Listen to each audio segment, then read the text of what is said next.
என்னதான் இன்னைக்கு காலகட்டத்தில் 2 டிவோர்ஸ் 3 டிவோர்ஸ் ஆனாலும் அடுத்து மறுபடியும் ஜாதகத்தை தூக்கிட்டு போயிட்டு அடுத்து எனக்கு எப்போ சார் திருமணம் தப்பு இல்லை 5 திருமணம் கூட பார்க்கணும் 50 திருமணம் அவனுக்கு பல்லு இருக்கு பக்கோடா சாப்பிட்றது அது நம்மளுக்கு தேவையில்லை. அப்போ கடவுளுங்கிறது ஒன்றுன்றதே நம்ம ஏற்றுக்கல. இன்னும் கடனுக்கு எந்த கோயிலுக்கு போகிறது, கல்யாணத்துக்கு எந்த கோயிலுக்கு போகிறதுன்னு கேட்டுக்கிட்டு இருக்கோம். அப்போ நம்மளுக்கு ஆன்மீகம் பற்றிய தெளிவு இல்லை, ஜோசியர்களுக்கு சுத்தமாக தெளிவு இல்லை. இப்போ நம்மளுக்கு யூடியூப் வந்துருச்சு, ஃபேஸ்புக் வந்துருச்சு, ஜோசிகாரங்கள்லாம் உருட்ட ஆரம்பிச்சிட்டாங்க. இப்போ அவனை மாதிரி வாழு இவனை மாதிரி வாழு அப்படி நம்மளுக்கு ஆசைகள் அதிகமாகிடுச்சு. இந்த 7.5 சனிக்கும் இந்த செகண்ட் மேரேஜுக்கும் ஏதாவது ரிலேஷன்? ஒன்றும் எந்த சம்மந்தமும் 7.5 சனியில் வாழ்க்கை கெட்டு போகும்னு சொல்கிறதுலாம் பொய்ய. டாடா பிர்லா 7.5 சனியில் என்ன செஞ்சார்? வேலை இல்லாமல் இருந்தாரா? அம்பானி 7.5 சனி நடக்கும்போது கதவு மூடிட்டாரா? இந்த ஜோசிக்காரங்க அவங்கள முட்டாளாக்குறாங்க, ரொம்ப போட்டு டம்ப் பண்ணுறாங்க. அது எதுக்கு சொல்கிறாங்க அப்படின்னா தான் நீங்கள் பரிகாரம் பண்ண வருவீங்க. ஜோசியம் என்பது பார்க்கலாமா வேணாமான்னு கேட்டீங்க, என்ன கேட்டால் பார்க்காதீங்க. இனி வீட்லயே பானிபூரி செய்யலாம் எல்லாரும். ஆச்சி பானிபூரி கிட். சார் வணக்கம். வணக்கம்ங்க. என்னதான் இன்னைக்கு காலகட்டத்தில் 2 டிவோர்ஸ் 3 டிவோர்ஸ் ஆனாலும் அடுத்து மறுபடியும் ஜாதகத்தை தூக்கிட்டு போயிட்டு அடுத்து எனக்கு எப்போ சார் திருமணம்? தப்பு இல்லை 5 திருமணம் கூட பார்க்கணும் 50 திருமணம் அவனுக்கு பல்லு இருக்கு பக்கோடா சாப்பிட்றது அது நம்மளுக்கு தேவையில்லை. ஆனால் அதுக்காக இறைவன்கிட்ட போய் ரெக்வஸ்ட் பண்ண தேவையில்லை. ஓகே. அப்போ கோயில் எதற்குன்னா நம்மளுடைய பிரச்சனைக்காக போகிறதுக்கு இல்லை. கோயில் வந்து வேற ஒரு பர்பஸ்க்காக இருக்குது, நம்மளோட ஞான மார்க்கங்களுக்காக இருக்குது. நீங்கள் ஜோசியர்கிட்ட வந்து 500 கல்யாணமா 1000 கல்யாணமா 60,000 கல்யாணம் கூட தசரதன மாதிரி பண்ணிக்கலாம். அதுக்கு ஜோசியர்கிட்ட வந்து கேட்கலாம், தப்பு இல்லை. ஆனால் அதுக்கு கோயிலுக்கு போகிறதுக்கு ஐடியா கொடுக்கக்கூடாது. அதுக்கும் அதுக்கும் சம்மந்தம் இல்லை. அப்போ கோயில் என்பது பியூரா ஆன்மீகமாக ரொம்ப பெர்ஃபெக்டாக இருக்குது. நம்மளுடைய சின்ன சின்ன விஷயங்களுக்கு நம்மளுக்கு கை இருக்குது கால் இருக்குது. எவன்ட்டாச்சும் கடன் வாங்குற வரைக்கும் கோயிலுக்கு போனோமா? நம்ம கடன் வாங்குற வரைக்கும் கோயிலுக்கு போகல. கடன் அடைக்க முடியாட்டினா மட்டும் ஜோசிக்காரன் போயிட்டு கோயிலுக்கு போயிடுது இல்லைங்களா? அப்போ நான் ஒரு தடவை போட்டிருந்தேன், இறைவன்களிலேயே கடவுள்களிலேயே உனக்கு சரிசமமாக இருக்குன்ற நம்பிக்கை உனக்கு இல்லை. இந்த கடவுள் அந்த கடவுள்னு பார்க்குற, அப்போ மனிதர்களுக்குள்ள எப்படி சமமாக பார்க்க பண்ணியே அப்படின்ற மாதிரி போட்டிருந்தேன். அப்போ கடவுளுங்கிறது ஒன்றுன்றதே நம்ம ஏற்றுக்கல. இன்னும் கடனுக்கு எந்த கோயிலுக்கு போகிறது, கல்யாணத்துக்கு எந்த கோயிலுக்கு போகிறதுன்னு கேட்டுக்கிட்டு இருக்கோம். அப்போ நம்மளுக்கு ஆன்மீகம் பற்றிய தெளிவு இல்லை, ஜோசியர்களுக்கு சுத்தமாக தெளிவு இல்லை. ஓகேங்களா? நீங்கள் ஆன்மீகத்தை பற்றி தெரிஞ்சுக்கணும், கோயில் வழிபாடுகள் தெரிஞ்சுக்கணும்னா நீங்கள் அது சம்மந்தமான நபர்கள்ட்ட போங்க. அங்கேயும் போய் உங்களுக்கு கல்யாணம் ஆகணும்லாம் கேட்காதீங்க இல்லைங்களா? நான் சொல்கிறது இறைவன்னா என்ன, ஆன்மீகம்னா என்ன அப்படின்றத தெரிஞ்சுக்கிறது தான் கோயிலுக்கு போகணும். நம்ம வாழ்க்கை வாழ்வதற்கு கை காலெலாம் இருக்குல்ல, இதெல்லாம் படைச்சுதானே விட்டுருக்காரு. நம்மளுக்கு ஒன்றும் இல்லாமலாம் பிறக்கல, கஷ்டப்படுவோம், சம்பாதிப்போம், விதி இருந்தால் நடக்கும், அவ்வளோதானே தவிர ஜாதகத்தில் இருந்தால் நடக்கும். இல்லாட்டினா நான் ஒரு 80s நான் அந்த டயத்துலாம் பிறந்தேன். ஓகேங்களா? அந்த காலத்துலலாம் பார்த்தீங்கன்னா இவ்வளோதான் வாழ்க்கை. சரிங்களா? ஒரு சைக்கிள் இருக்கா, இதுதான் வாழ்க்கை, இதுதான் உன்னோடைய லைஃப். அப்போ சைக்கிளை எவ்வளோ பளபளன்னு தொடச்சி வைக்க முடியுமோ வச்சுக்க, ஆயில் போடு, செயினை சுத்தமாக வை. நம்மளுடைய லைஃப்பை என்ன பண்ணோம்னா ஹாப்பியாக வாழ்ந்தோம். இப்போ நம்மளுக்கு யூடியூப் வந்துருச்சு, ஃபேஸ்புக் வந்துருச்சு, ஜோசிகாரங்கள்லாம் உருட்ட ஆரம்பிச்சிட்டாங்க. இப்போ அவனை மாதிரி வாழு இவனை மாதிரி வாழு அப்படி நம்மளுக்கு ஆசைகள் அதிகமாகிடுச்சு. ஸோ எதை பற்றியும் கவலைப்பட தேவையில்லை. சிம்பிள் லைஃப் இதுதான். உங்களுடைய லைஃப் என்னன்னு பார்த்துட்டு நீங்கள் வாழணும், என்னுடைய லைஃப் என்னன்னு பார்த்துட்டு நான் வாழணும். என்னுடைய லைஃபுக்குள்ளே என்ன சிக்கல் வரும், என்ன மாதிரி காலங்களில் வரும், அதை எப்படி ஃபேஸ் பண்ணணும், எந்த காலத்தில் அந்த சிக்கல் முடிஞ்சிடும், நான் எப்போ மேலே ஏறுவேன், எப்போ கீழே இறங்குவேன், என்னுடைய குடும்பத்தில் யார் யாரோட சண்டை வரும், எங்கெங்கே நான் வந்து ஸ்மார்ட்டாக ஹேண்டில் பண்ணுறதை மட்டும் தெரிஞ்சுக்கிறதுக்கு தவிர ஜோசியத்தில் வேறு எந்த ஒரு ரூட்டுமே இல்லை. ஓகேங்களா? எந்தெந்த மாதிரியான கிரகங்கள் சேரும்போது சார் இந்த 2வது திருமணம் விவாகரத்தெல்லாம் நடக்குது? அதான் நான் சொன்னேன் இல்லைங்களா, சேரும்பொழுது எந்தெந்த மாதிரி ஒரே கிரகம் தான். ஒரு ஆண் ஜாதகத்தில் சுக்கிரன் என்பது மனைவி, குரு என்பது ஜாதகன். இந்த சுக்கிரனுடன் குருவுடனும் வக்கரமான கிரகங்களோ பரிவர்த்தனையான கிரகங்களோ விளிம்புல உள்ள கிரகங்களோ சேர்ந்துச்சு அப்படின்னா அவருக்கும் அவங்க மனைவிக்கும் 2 திருமணம் ஆகலாம். ஒரு பெண் ஜாதகத்தில் செவ்வாயோடைய குருவோடைய, பெண் ஜாதகத்திலே குரு தான் ஜாதகர், செவ்வாய்ங்கிறது கணவர். அந்த 2ஓட வக்கர பரிவர்த்தனை கிரகங்கள் போது 2 திருமணம் ஆகலாம். அல்லது ஒரு ஜாதகத்தில் குருவும் கேதுவும் சேரும் பொழுது அவங்களுக்கு 2 திருமணத்துக்கான வாய்ப்புகள் கொஞ்சம் இருக்குது. ஆனால் இது வந்து மொட்டையாக முடிவெடுக்காமல் இன்னும் கொஞ்சம் நிறைய விஷயங்கள் அனலைஸ் பண்ணி முடிவெடுக்கணும். சரிங்களா? Okay sir. இந்த 7.5 சனிக்கும் இந்த செகண்ட் மேரேஜுக்கும் ஏதாவது ரிலேஷன்? ஒன்றும் எந்த சம்மந்தமும் இல்லை. கிடையாது. ஆமாம், 7.5 சனி, கண்டக சனி, அஷ்டமதி சனி இந்த மாதிரி எதுவுமே வந்து திருமணத்துக்கும் சம்மந்தம் இல்லை, வாழ்க்கை கெட்டு போகிறதுக்கும் அதுக்கும் சம்மந்தம் இல்லை. ஓகே. 7.5 சனியில் வாழ்க்கை கெட்டு போகும்னு சொல்கிறதுலாம் பொய். அதெல்லாம் 7.5 சனியில் என்ன நடக்கும் அப்படின்னா, வீடு கட்டுவீங்க, பயணங்கள் பண்ணுவீங்க, யாத்திரைகள் போவீங்க, நிறைய நல்ல விஷயங்கள் நடக்கும். நிறைய பேருக்கு 7.5 தான் வீடு கட்டுவாங்க, 7.5 தான் கல்யாணம் பண்ணுவாங்க, 7.5 தான் குழந்தை பிறக்கும், 7.5 தான் வந்து புது வேலைக்கு போவாங்க. இது வந்து ஒரு பரிகாரம் செய்யணும்னு மைண்ட் செட் பண்ணிட்டாங்க, குழப்பம் இருக்குன்னு மைண்ட் செட் பண்ணிட்டாங்க. அப்போ 7.5 வருஷம் 30 வருஷத்துல 7.5 வருஷம் 7.5 சனி, அதுக்கப்புறம் ஒரு 2.5 வருஷம் கண்டக சனி, ஒரு 2.5 வருஷம் அஷ்டமத்து சனி, அப்போ 7.5 12, அப்போ 30 வருஷத்துல 15 வருஷத்தை முட்டாள்தனமாக ஆக்கிடுறாங்க இல்லைங்களா? இப்போ பாதி வாழ்க்கை தூங்கவே கூடாது, நான் வீணாக போயிடணும், எதுவுமே செய்யக்கூடாதுன்னா என்ன தான் செய்யறது? அப்போ ஒரு குறிப்பிட்ட வயசில் வருது, ஒருத்தன் வந்து பிறக்கிறான், பிறந்துட்டு அதே அவனுடைய 30 வயசுல 7.5 சனி வருதுன்னா 30 வயசுல எதுவுமே செய்யக்கூடாதாங்க இல்லைங்களா? அப்போ என்னன்னா இது மாதிரி எதுவுமே இல்லைங்க. ஓகே 7.5 சனி என்பது சந்திரன் மேல் சனி போகக்கூடிய காலம்.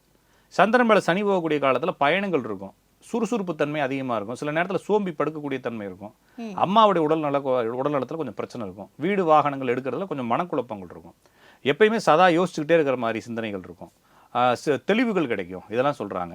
இதை வந்து இன்னும் கிராம பக்கத்தில் என்ன சொல்கிறாங்கன்னா 3 சனியாக பிரிக்கிறாங்க. முதல் சுற்று பாடத்தை கற்பிக்கும். அப்போ 30 வயசுக்குள்ள நம்ம என்ன செய்வோம்னா பாடம் தான் கற்றுக்குவோம். 2ஆம் சுற்று பொங்கு சனின்னு சொல்கிறாங்க, பொங்கி வலியும் ஹாப்பியாக இருக்கும். லாஸ்ட் சுற்று 60 வயசு டு 90 வயசுல வர்றது வந்து வங்கு சனின்னு சொல்கிறாங்க, உட்காந்து யோசிக்கிற சனின்னு சொல்கிறாங்க. இப்போ 60 வருஷம் கடந்து வந்தாச்சு, இந்த வாழ்க்கையில் நம்ம என்ன செஞ்சோம் அப்படின்னு ரிலாக்ஸ் பண்ணக்கூடிய சனிங்கிறாங்க. இது தெளிவாக சொல்லியிருக்கிறாங்க. அது வந்து 7.5 நாட்டு சனி, முதல் சுற்று, 2ஆம் சுற்று, 3ஆம் சுற்று. இது லேட்டஸ்ட்டாக வந்து வாய் கிடைச்சவங்கலாம் பேசுனதுனால வந்த குழப்பங்கள். அதனால் இந்த சனியை வச்சு 7.5 சனி, 8.25 சனி, 9.25 சனிங்கிறது போய் உங்கள் ஜாதகத்தில் என்னென்ன கிரகங்கள் இருக்குது. இப்போ ஒருத்தன் ஒரு பெரிய கோடீஸ்வரன் ஆகிறான். டாடா பிர்லா 7.5 சனியில் என்ன செஞ்சார்? வேலை இல்லாமல் இருந்தாரா? இல்லைங்களா? அம்பானி 7.5 சனி நடக்கும்போது கதவு மூடிட்டாரா? எல்லாம் சூப்பராக வாழ்ந்தாங்க இல்லைங்களா? எல்லா கம்பெனியும் பாருங்கள் 7.5 சனி, எல்லா சனியும் அவனுக்கு வராமையாக இருக்குது. பெரிய பெரிய நிறுவனங்கள்லாம் நடந்துட்டு தான் இருக்குது, எல்லா கார் கம்பெனியும் ஓடிட்டு தான் இருக்குது. அந்த ஓனுக்கு 7.5 சனியே வராதா? இல்லைங்களா? அப்போ நம்ம சும்மா இருக்க. நான் ஒருத்தர் ஆள் என்கிட்ட கேட்டார், சார் எனக்கு 7.5 ஆரம்பிக்குது சார், 7.5க்கு முன்னாடி கலெக்டராக வந்தேன் இல்லைங்களா? இப்போ இருக்கிற வாழ்க்கை தான் இருக்கும், கொஞ்சம் கூட குறைய இருக்கும், அவ்வளோதானே தவிர இந்த ஜோசிக்காரங்க அவங்கள முட்டாளாக்குறாங்க, ரொம்ப போட்டு டம்ப் பண்ணுறாங்க அவங்கள. அது எதுக்கு சொல்கிறாங்க அப்படின்னா தான் நீங்கள் பரிகாரம் பண்ண வருவீங்க. அதனால் வந்து எதுவுமே ஒருவேளை 7.5 சனி டிஸ்டர்ப் ஆச்சுன்னா என்ன பண்ணலாம்? ஆமாம் டிஸ்டர்ப் ஆகுது, அது கொஞ்சம் எஃபோர்ட் அதிகமாக போடணும்.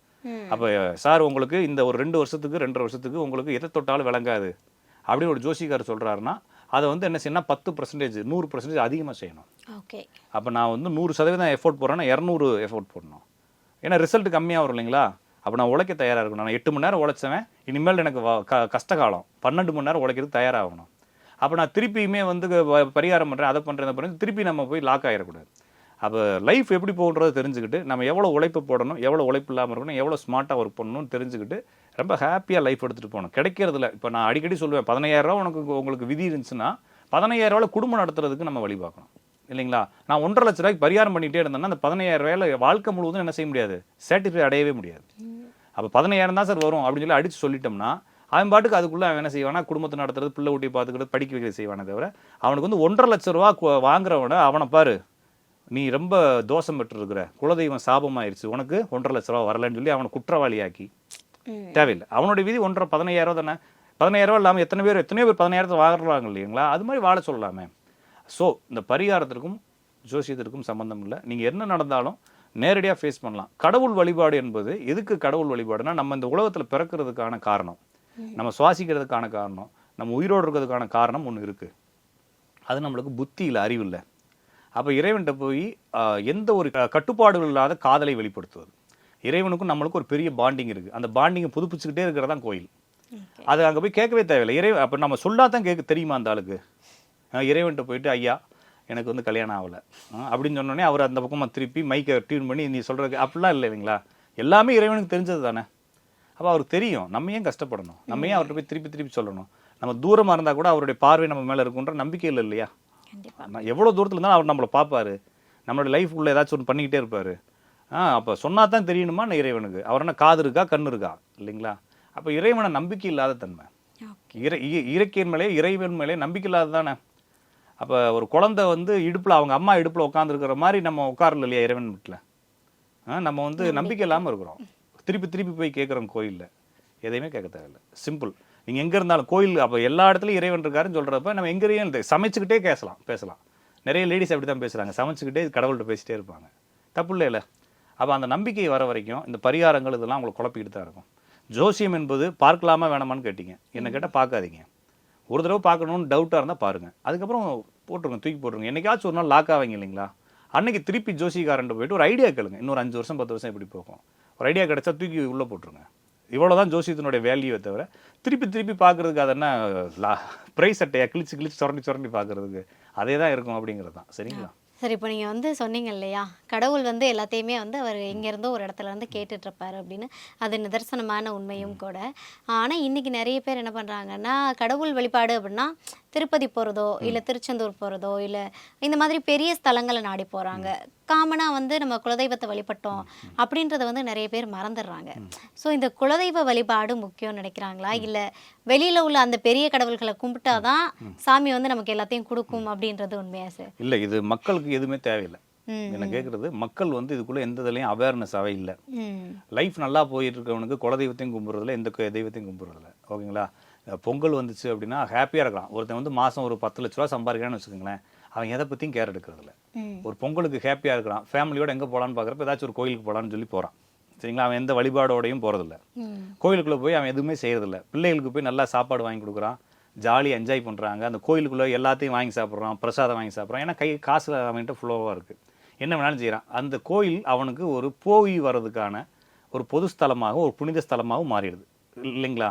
ஒருத்தனுக்கு அவனுக்கு அதே மாதிரி ஒருத்தன் அவன் டவுன் ஆயிடறான்னு வச்சுக்கோங்க, சாப்பாட்டுக்கு வழி இல்லாமல் இருக்கிறான், இப்போ எதுக்கு கோயிலுக்கு போவான் அப்படின்னா எவனாச்சும் ஒருத்தன் சொல்லி இந்த கோயிலுக்கு போகணும்னு சொல்லியிருப்பான் இல்லைங்களா? அப்போ கோயிலுக்கும் மக்களுக்கும் தொடர்பே இல்லை எங்கேயுமே மேக்சிமம். இது வந்து எங்கே தொடருது அப்படின்னா, நம்மளுக்கு ஒரு பிரச்சனை வரும்போது கடவுளை பார்க்குறோம். நல்லா இருக்கிறவன் எவன் கடவுளை நினைக்கிறான்? இல்லை. அப்போ நம்மளுக்கு பிரச்சனை வரும்போது நினைக்கிறாங்க. இதில் கர்த்தாக்கள், நீங்கள் சொல்கிறது மூர்த்திகள்னு சொல்கிறது, கர்த்தாக்கள் சொல்ல பெருதெய்வங்கள் என்பது அது கர்த்தாக்களோட வந்துடுது. அதுக்கும் நம்மளுக்கும் பாண்டிங் இல்லை. அந்த அந்த கடவுளுக்கும் நம்மளுக்கும் இடையில யாராச்சும் ஒருத்தங்க இருப்பாங்கன்ற நம்பிக்கை. இது வந்து மத ரீதியாக சாதிய ரீதியாக்குள்ளெல்லாம் போகிறோன்னு வச்சுக்கலாம், அதெல்லாம் விட்டுறலாம். இருந்தாலும் அது வந்து பெரிய கடவுள்கள், அது ரொம்ப சக்ஸஸான ஒரு கடவுள், பெரிய கடவுள், நம்மளுடைய உயிரை இயக்கிக்கிட்டு இருக்குன்ற மாதிரி ஒரு நம்பிக்கை வச்சுக்கிட்டு இருக்கோம். இதுக்கு இடையில நம்மளுக்கும் நம்ம வீட்டு ஆளு மாதிரி இந்த குலதெய்வங்கள், இது வந்து நம்மளோட உயிரை படைச்சதில்லை. நான் சொல்றது புரிஞ்சுக்குங்க. இப்போ வந்து சிவனோ விஷ்ணுவோ முருகனோ இவங்கெல்லாம் வந்து நம்மளை படைச்சாங்கன்னு நம்புகிறோம். நம்ம ஊரில் கூடிய காவல் தெய்வங்களாம் நம்மளை படைக்கலை, நம்மளை காப்பாற்றிக்கிட்டு இருக்காங்க. நம்ம அவங்களுடைய குலத்தில் பிறந்தோன்னு நம்புகிறோம் இல்லைங்களா? அப்போ இன்னுமே கொஞ்சம் டீப்பாக அவங்களோட அட்டாச்மெண்ட்டில் இருக்கிறோம்.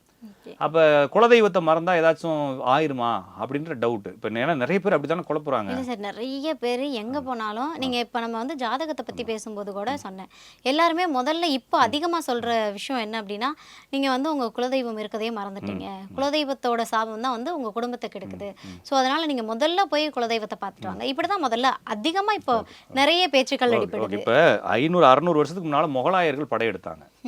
அதில் ஒரு நிறைய பேரை வந்து அவங்க முகமதியராக மாற்றிட்டாங்க. அவங்களாம் இப்போ குலதெய்வத்தை என்ன பண்ணுறாங்க? அவங்க என்ன நல்லா இல்லாமல் போயிட்டாங்களா என்ன? எல்லாரும் நல்லா இருக்காங்க இல்லைங்களா? அதுக்கப்புறம் 500 வருஷத்துக்கு முன்னால் கிறிஸ்தவர்கள் ஆங்கிலேயர் படையெடுப்புகள் நடந்துச்சு இல்லைங்களா? கிழக்கிந்திய கம்பெனி, டச்சு கம்பெனி, எல்லா கம்பெனியும் வந்துச்சு உள்ள. அவங்க பெருவாரியான மக்களை வந்து வேற ஒரு மார்க்கங்களை தழுவு வச்சாங்க. அவங்க என்ன செஞ்சாங்க? மெதுவாக குலதெய்வங்களை மறந்துட்டாங்க. இப்போ வரைக்கும் கன்வெர்ட்டர் ஆகிட்டே இருக்காங்க. இவங்கெல்லாம் என்ன செய்கிறாங்கன்னா மெதுவாக இந்த இந்த ஒரு மதத்தில் மரியாதை இல்லைன்னு சொல்கிறதுக்காகவே நிறைய பேர் மாறுறாங்க. இப்போ இவங்களாம் என்ன செய்கிறாங்க? குலதெய்வத்தை. ஆனால் அவங்களாம் நல்லா இருக்காங்க தானே? அப்போ என்னன்னா ஜோசிகாரங்க குழப்புறாங்கன்றது புரிஞ்சுக்கணும். இங்கே குலதெய்வத்தை நான் குறை சொல்லலை, குலதெய்வத்தை நான் அடிக்கடி சொல்கிறேன்னா, குலதெய்வம் என்பது ரத்தத்துக்குள்ளே இருக்குது. மரபு எங்கே இருக்கும்? தனியாக பீரோக்குள்ளேயா இருக்கும்? எனக்குள்ளே தானே இருக்கும். என்னோடய வாய்ஸில் இருக்கும், என்னுடைய பேச்சில் இருக்கும், என்னுடைய கண்களில் இருக்கும், என்னுடைய ரத்தத்தில், என்னுடைய செயல்பாட்டில் இருக்கும். என்னுடைய மரபுகளுக்குள்ள ஜீனாக தானே இருக்கும், டிஎன்ஏவாக தானே இருக்கும் என்னுடைய குலதெய்வம். அப்போ அதை போய் நான் தனியாக ரூமுக்கு போய் கும்பிட தேவையில்லை. அது மட்டும் இல்லாமல் ஒருத்தவங்க அமெரிக்கா போகிறாங்க, அங்கேயே செட்டில் ஆகுறாங்க, பிள்ளைங்க அங்கேயே படிக்கிறாங்க, இங்கே வர வேண்டிய சூழல்கள் இல்லை. இப்போ அவங்களெல்லாம் நீங்கள் குற்றவாளி ஆக்கிடுறீங்களா இல்லையா? குலதெய்வத்தை கும்பிடாமல் விட்டீங்க, நாசமாக போயிடுவீங்கன்னா பாவம் அவன்லாம் குழப்பமாயிருவாங்களா? ஏன்னா எல்லாருமே டெக்னிக்கலாக ஒரு அமானுஷியமாக மாட்டிக்கிறாங்க மைண்ட் செட்டில். குலதெய்வத்தை அப்போ ஜோசிக்காரன் பல பேருக்கு குலதெய்வம் தெரியாது, எதையாச்சும் ஒன்று கும்பிட்டுக்கிட்டு ஏதாச்சும் ஒரு கோயிலுக்கு போய் சுற்றி இருப்பாங்க. அதெல்லாம் இல்லை. குலதெய்வத்தை எதற்காக வழிபடணும் அப்படின்றதுன்னா, நம்மளுடைய குலம் அப்படிங்கக்கூடிய அந்த அந்த அந்த தொடர்ச்சின்னு சொல்கிறோம் இல்லைங்களா? இப்போ நான் எந்த குலத்தில் பிறந்தேன், என்னுடைய வம்சங்கள் என்ன, வழிமுறைகள் என்ன, என்னுடைய பாரம்பரியம் என்னன்னு எனக்கு தொடர்ந்து அப்டேட் ஆகிட்டே இருக்குது. இதற்கு அந்த குலதெய்வங்கள் பயன்படுது. என்னுடைய பிள்ளைகளுக்கு அதை சொல்லிக் கொடுக்க பயன்படுது.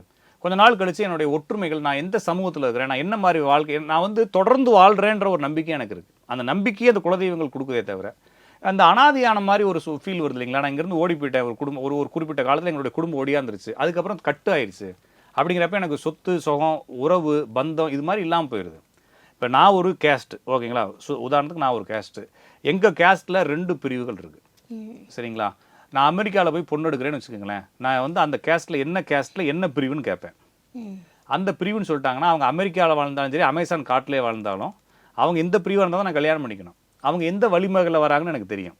அப்போ இந்த நான் வந்து தொடர்ந்து என்னுடைய வம்சத்தை விருத்தி செய்வதற்கு எனக்கு ஜாதி குலம் கோச்சாரம்னு வரும்பொழுது இதையெல்லாம் நாம் பிடித்து கொண்டே நகர்ந்து வருவதற்கு இது தப்பு இல்லையே. ஒரு நம்பிக்கையோட நகர்ந்து வருவதற்கு இந்த குலதெய்வங்கள் என்னோட கூட சாட்சியங்களாக வந்துக்கிட்டே இருக்குது. அப்போ என்ன சொல்கிறாங்க, இன்னுமே நிறைய பேர் கோயம்புத்தூர், திருச்சி, இந்த திருப்பூர், ஈரோடு சைடு பார்க்குறப்ப வேறு ஜாதிகளாக இருப்பாங்க, ஒரே தெய்வத்தை கும்பிட்றவங்கன்னு சொல்லுவாங்க. கேள்விப்பட்டிருக்கீங்களா? ஊரில் வந்து எங்கள் சாமி கும்பிட்றாளா நீ அப்படின்னு கேட்பாங்க.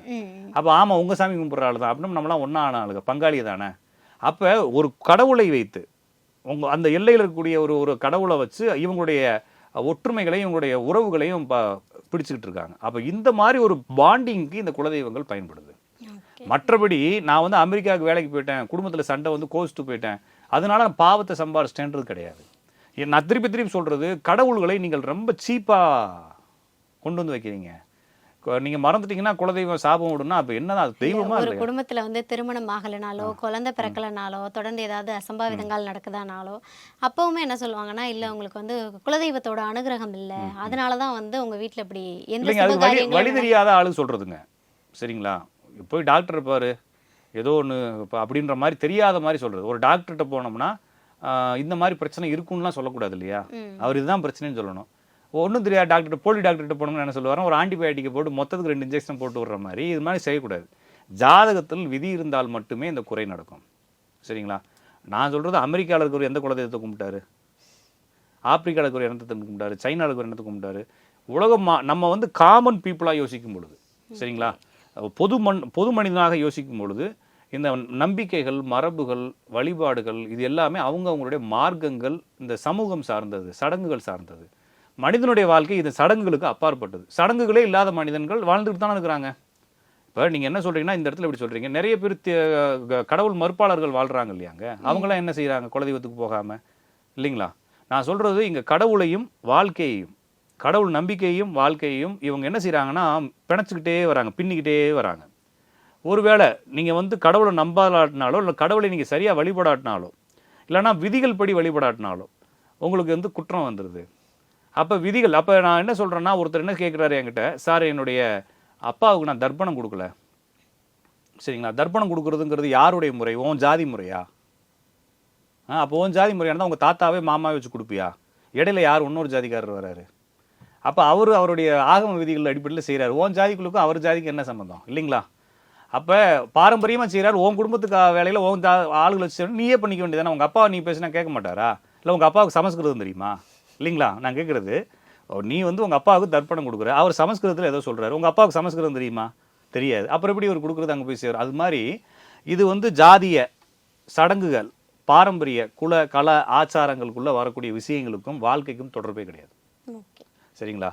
நமது விதியில் இருக்கிறது நடக்கும்.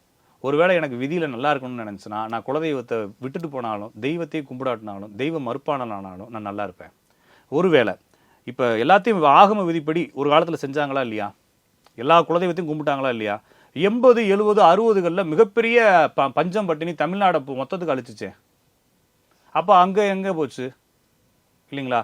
வெளிநாடுகள்லேருந்து படையெடுத்து இந்த நாட்டே வந்து அடக்குமுறை செஞ்சானுங்களே, அப்போ எங்கே உங்களுக்கு குலதெய்வத்தெல்லாம் கூட்டு வந்து காப்பாற்றிருக்கோம் இல்லையா நாட்டை?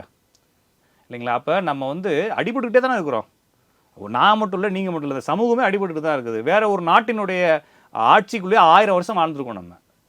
இப்போ குலதெய்வத்துக்குன்னு தனி வழிபாட்டு முறைகள்லாம் இருக்குன்றாங்க. நீங்க சொல்றதுபடி பார்த்தா கண்டிப்பா இருக்கு. இல்ல குலதெய்வத்தை வழிபடணுமா, குலதெய்வத்தை வழிபட்டாதான் அப்படிலாம் இல்லைங்க. அதாவது வந்துங்க, நான் சொல்றது எனக்கும் இறைவனுக்கும் உண்டான பாண்டிங். நான் வந்து இறைவன்ட்ட நான் எப்படி வேணாலும் பேசுவேன். ஓகே, சரிங்களா? இவன் சொல்லித்தான் பேசணும்னு அவசியம் எனக்கு இல்லை.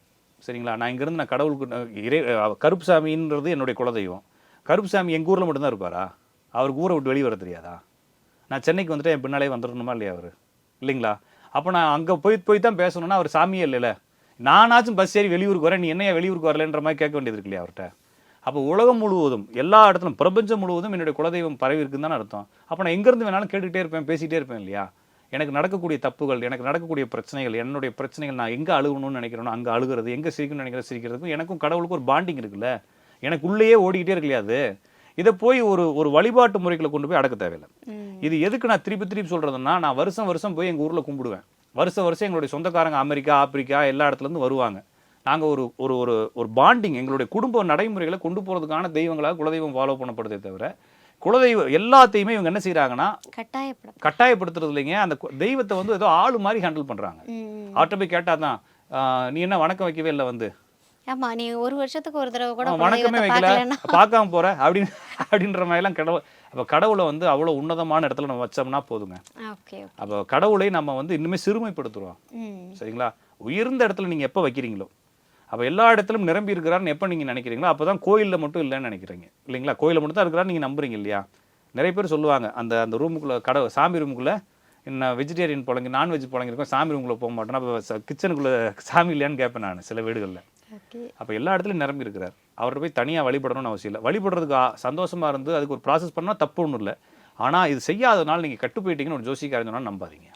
இனி வீட்லயே பானிபூரி செய்யலாம் எல்லாரும். ஆச்சி பானிபூரி கிட். குமுதம் மற்றும் தமிழ்நாடு மின்சார வாரியம் இணைந்து வழங்கும் சிக்கனமும் பாதுகாப்பும் யூஸ்ஃபுல் டிப்ஸ் மின் நுகர்வோர் சேவை மையம். மின் கட்டணம் தொடர்பான சந்தேகங்கள், இலவச மின் இணைப்பு குறித்த தகவல்கள், பழுதடைந்த மின் கம்பங்கள் அல்லது பில்லர் பாக்ஸ் குறித்த தகவல் தர, மின் இணைப்பு பெயர் மாற்றம் குறித்த சந்தேகம், இவை அனைத்திற்கும் 9497 9497 என்ற எண்ணை தொடர்பு கொள்ளவும்.